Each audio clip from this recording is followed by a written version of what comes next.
avez-vous vu la série Agatha? Si vous ne l'avez pas vue, foncez la voir et revenez après cette vidéo. Parce que forcément, on va spoiler. Donc du coup, vous êtes déjà au courant. Et que dire que cette série m'a agréablement surpris. Je l'ai commencé jour J. Donc du coup, quand elle est sortie, il y avait les 2 premiers épisodes qui étaient sortis. J'avais entamé le premier épisode et je me suis arrêté en plein milieu. Parce que j'arrivais pas à être absorbé par la série et j'avais un blocage.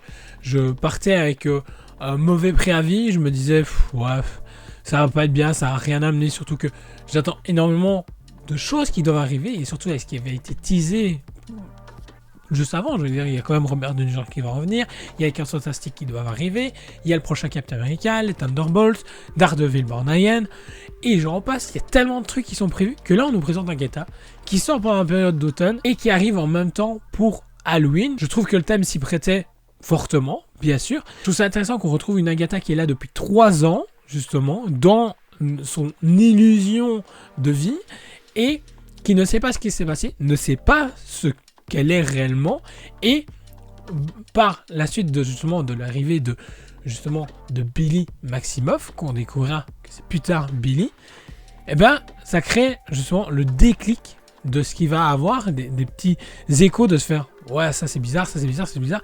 Et puis elle retrouve forcément tous ses souvenirs, et là démarre vraiment le truc, parce que du coup ils veulent trouver la route des sorcières pour justement qu'elle puisse retrouver tous ses pouvoirs, vu qu'on lui a enlevé ses pouvoirs.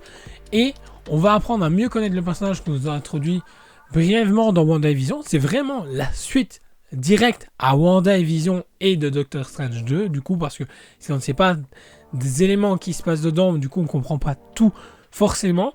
Les personnages qu'on nous a introduits dans la série, ils sont vraiment top, que ça soit humoristique ou même dramatique. Les personnages sont très impactants, je les trouve pas ennuyeux du tout. Ils amènent justement leur grain de sel dans la série et apportent justement ce côté plus humain par moment et plus pied à terre. Les étapes justement de la route de la sorcière sont vraiment cool, bien écrits, bien réalisés, je les trouve d'enfer.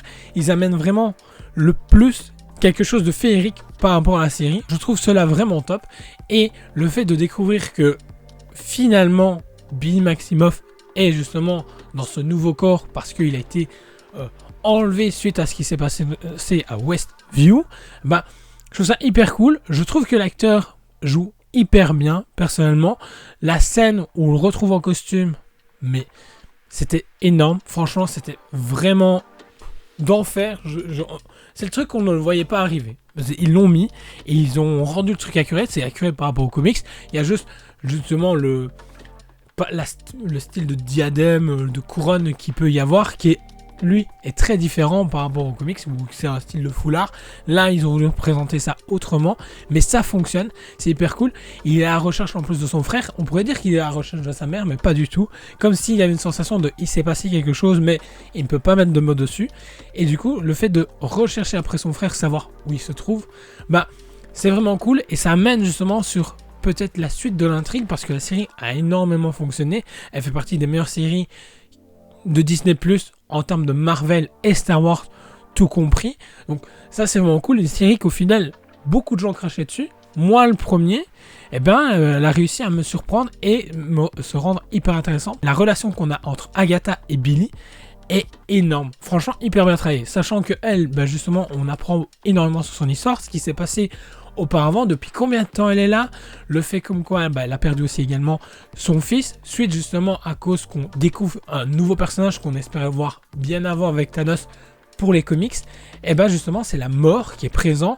Il y a justement un lien entre elle et la mort, et je trouve ça d'enfer. Le fait qu'on nous présente officiellement la mort, The Death, parfait, c'est vraiment cool. Un personnage que j'espère qu'on reverra peut-être plus tard ou pas, mais ça peut amener énormément de choses par après. C'est encore un personnage qui rentre en plus justement dans l'univers Marvel Cinematic Universe. Le fait qu'on a parlé aussi de Mephisto dans un des épisodes, ça concrétise justement le fait qu'on parle de plus en plus qui va apparaître. Alors il y a énormément de choses, je pense, qui sont prévues. Avec cette série, ils ont montré comme quoi il fallait peu pour réussir la série. Au final, tout fonctionne. Les 2 derniers épisodes sont sortis du coup la semaine dernière et étaient disponibles en même temps.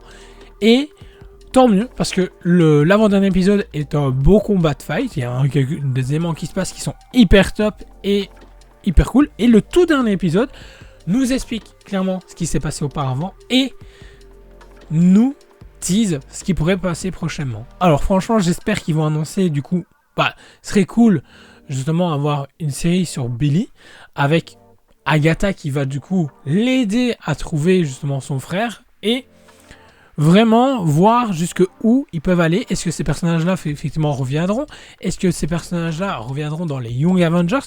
Alors, tellement de possibilités à l'heure actuelle que j'aimerais faire un bond dans le futur pour me dire est-ce qu'ils vont continuer la série? Est-ce qu'ils vont continuer à faire quelque chose mais de différent? Est-ce que le personnage reviendra prochainement?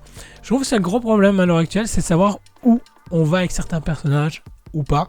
C'est comme She-Hulk à la base, il y avait une saison 2 qui était prévue et suite au bid monumental de la série, il n'y aura pas de saison 2, mais le personnage, on sait qu'il reviendra dans les futurs projets Marvel comme Avengers Doomsday et Avengers Secret War. Donc à voir ce qui peut se passer. Donc voilà, si vous ne l'avez pas vu cette série, je vous conseille fortement d'aller la regarder, surtout que maintenant tous les épisodes sont disponibles sur la plateforme Disney+. Donc franchement, je vous le conseille. En plus de ça, si vous le regardez entre amis ou en couple ou qui sais-je, avec de la famille, ça va être encore plus top. En plus de ça, c'était pour un période Halloween, donc du coup, il y avait la thématique qui allait forcément avec. Je trouvais ça super cool. Il n'y a pas de réelle scène post-générique, donc du coup, oui, non. La série, est-ce qu'elle amène quelque chose? Pour moi, oui. Elle amène des nouveaux personnages, des personnages intéressants, avec un background intéressant pour la suite, mais c'est tout. Si vous avez vu la série, n'hésitez pas à me dire ce que vous en avez pensé en commentaire. Lâchez un petit pouce. Partagez la vidéo, vous abonnez si ce n'est pas encore fait et on se retrouve très vite pour une prochaine vidéo.